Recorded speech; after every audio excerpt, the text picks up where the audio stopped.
আমি চাই না আমার জন্য তুমি কোনো কিছু মিস করে কষ্ট পাও। তুমি চাও না আমি কষ্ট পাই?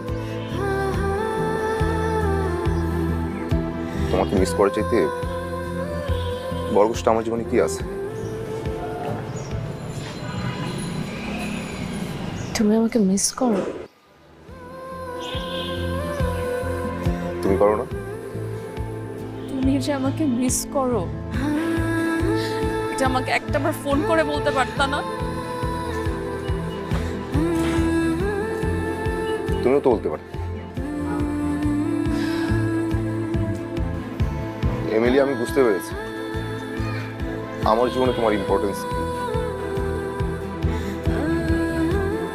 আমি তোমাকে ছাড়া ভালো নাই, ভালো থাকি না।